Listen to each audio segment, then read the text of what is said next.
Grove Spaz wants to know, is there a difference in what attracted you to Blade Runner when you first saw it and what still attracts you to it to this day? That's a really interesting question. I mean,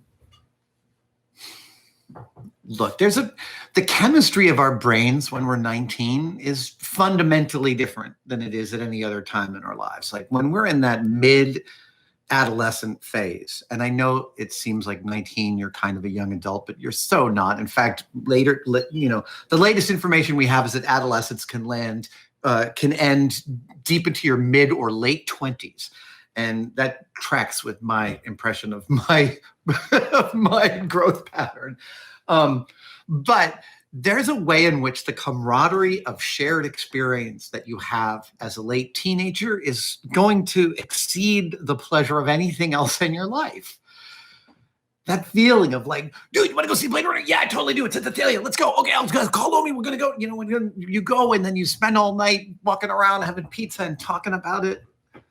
It feels like such a rich tapestry to draw upon. And you're like, I was a young adult in New York with my friends, and we felt like, the world was our oyster. It was awesome. It was a great time. And so my love of Blade Runner is inextricably bound up with that time.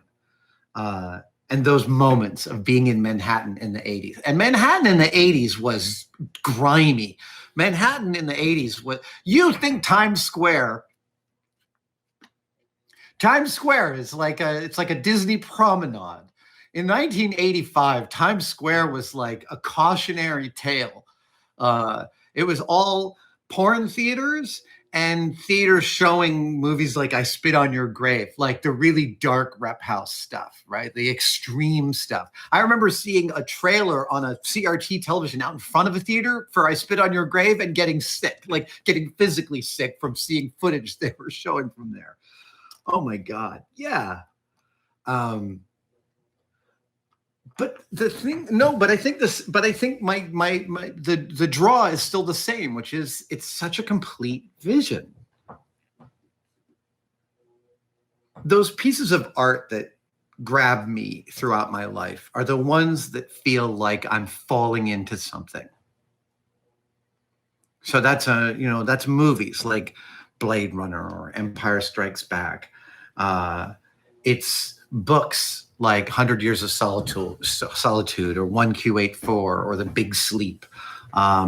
It's paintings. It's paintings like the paintings of Magritte or Francis Bacon or Anselm Kiefer or Pollock or Degas. I mean, I've stood in front of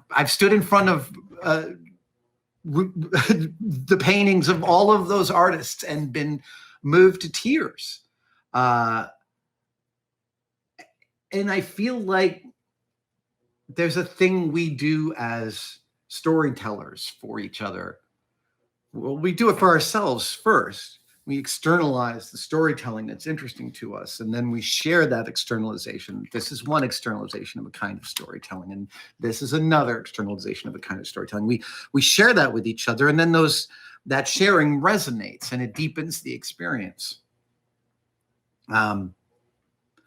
So it is impossible for me to truly know whether what attracted me to Blade Runner at the beginning is still what attracts me to it, because I am the sum total of all those experiences from then.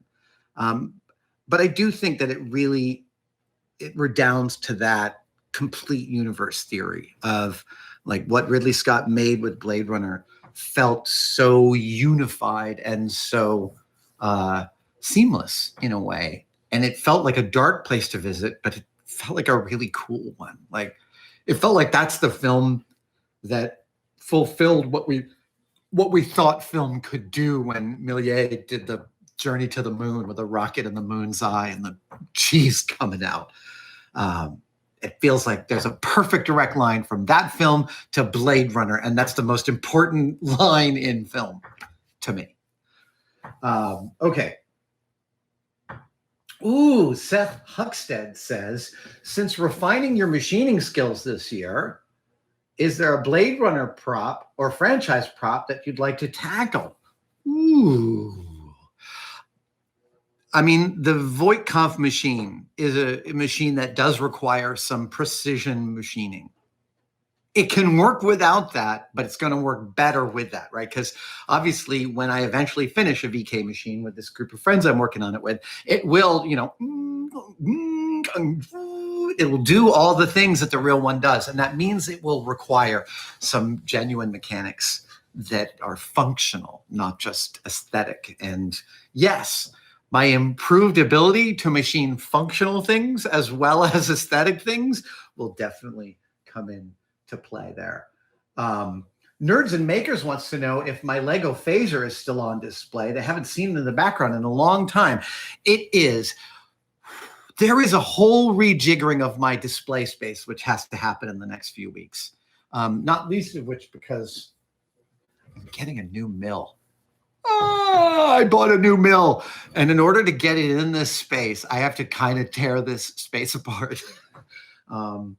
So there is a Lego shelf. There is a shelf of all Lego constructions, and the Lego phaser is on that shelf. I love it. It's just way buried in a specific spot. I apologize. King Nick SA asks that I mentioned the horse from 2049. Are there any other small props from Blade Runner that I have or treasure? Ooh, and you asked about the chess set. I have a great chess set. I cannot bring it out right now because it is under glass. But let's put that on our list for a show and tell, because I have a magnificent chess set that was made for me, I commissioned Rich Ross to make it. And it's a masterpiece. It's a beautiful, beautiful chess set. It's got a lit board, everything. I think I played chess on it once. I think I played Thing 2, and I think he beat me. It's a great thing to be defeated by your kids in competition. It's an awesome feeling. Yeah, I have a magnificent chess set. There are other aspects of the chess set that make it even more awesome that go way outside the Blade Runner canon. And again, we'll do that as a show and tell because it's really worth walking you through it. It's a lovely, lovely piece. Last question. Okay, here we go. It's been so lovely to share this time with you. And I'm sorry I did not finish my Jurassic Park Jeep, but I will finish it during the next live stream. I promise. That I've got about halfway through it. I know it looks like a little less than halfway, but I'll make sure that by next time we do a live stream, I'll finish this one. Brian Creasy says, any interest in doing a model of the new spinner from 2049? See, yes. My problem with the spinner model is that I want one in the studio scale, like the animation size, like this big. This is the right size for a spinner, or maybe this big. Like, yeah, there you go.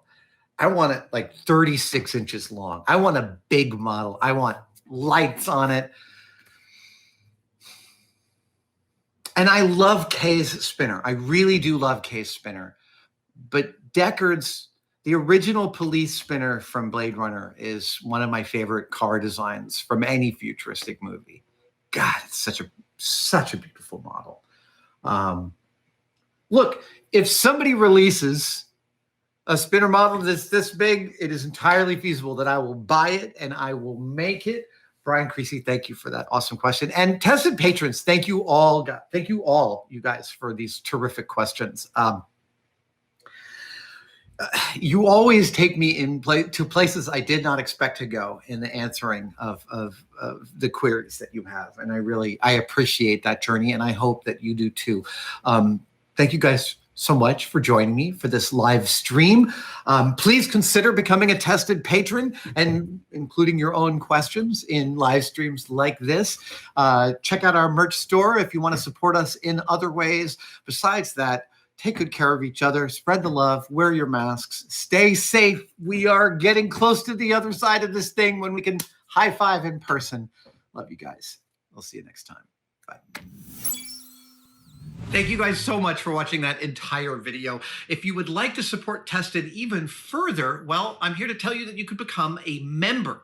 If you follow the links below, you'll see there are several tiers of membership depending on how much you'd like to pay and how much access you would like to me and the Tested team. And membership comes, as always, with some excellent benefits, including questions that I'll answer in live streams. The questions have been so amazing, and exclusive videos and exclusive content. Follow the links below, and we will see you next time.